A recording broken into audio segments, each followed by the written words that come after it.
Welcome back to my channel, and in this video I'll be taking a look at two straight actors who played gay roles, to see if we can find a winner.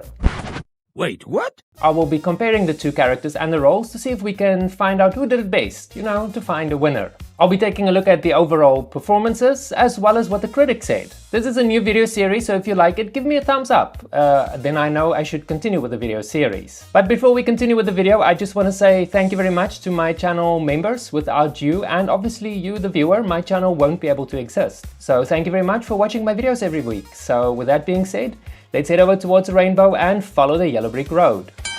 And in this corner, the challenger.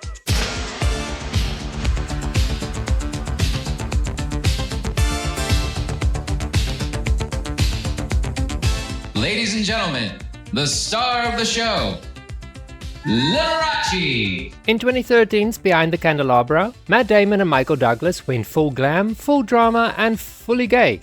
But here's the question. Which one of these two straight actors gave us the most unforgettable, most authentic portrayal of queer identity on screen?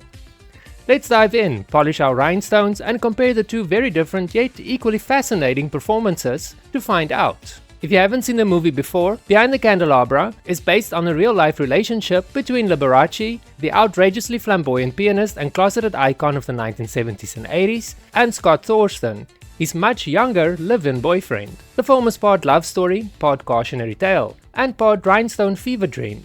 It's camp, it's tragic, and its two leads provide performances worthy of every gay award under the rainbow. Matt Damon is taking on a risky and some would say risque role in Behind the Candelabra.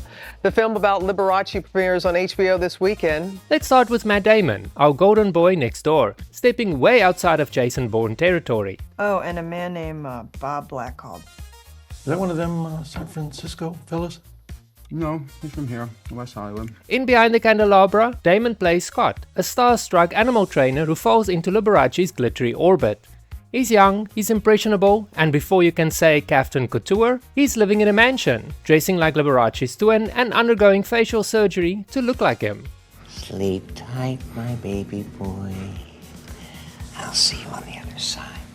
Matt Damon Scott isn't just the arm candy of the film, he's also the emotional anchor of the film. We watch him lose his innocence, his identity, and eventually his place in Liberace's life. Damon has to ride that emotional roller coaster from tender love to bitter heartbreak, all the while wearing sequin thongs. And the wild part? He definitely nails it. Damon doesn't play Scott with judgment or mockery.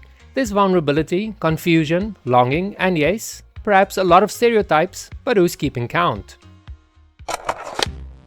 Well, I think we know enough older male men who like blonde bimbos, But Lee and Scott, they were together like 5-6 years. He was crazy about it. Now let's talk about the real showstopper. Michael Douglas as the one and the only Liberace. His casting was one that nobody saw coming. I doubt anyone ever dreamt of seeing Douglas as a flamboyant closeted piano genius.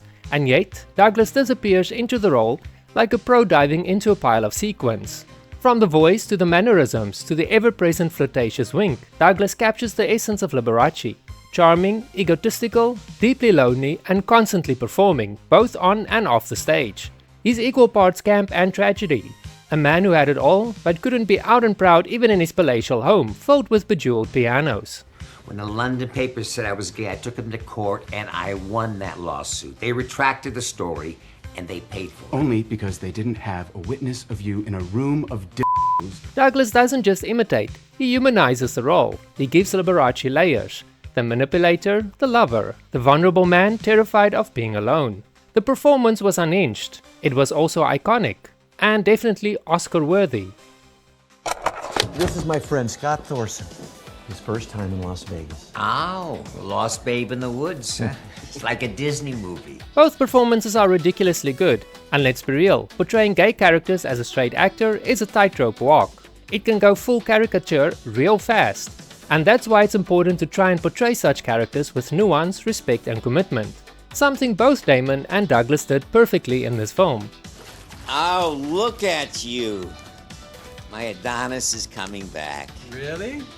Come here. Damon had to physically and emotionally transform, playing the quiet guy, swept into Liberace's surreal world, forced to navigate possessiveness, gaslighting and deep self-loathing. Damon brought sensitivity to a story that could have easily been sensationalized, and he did it with empathy.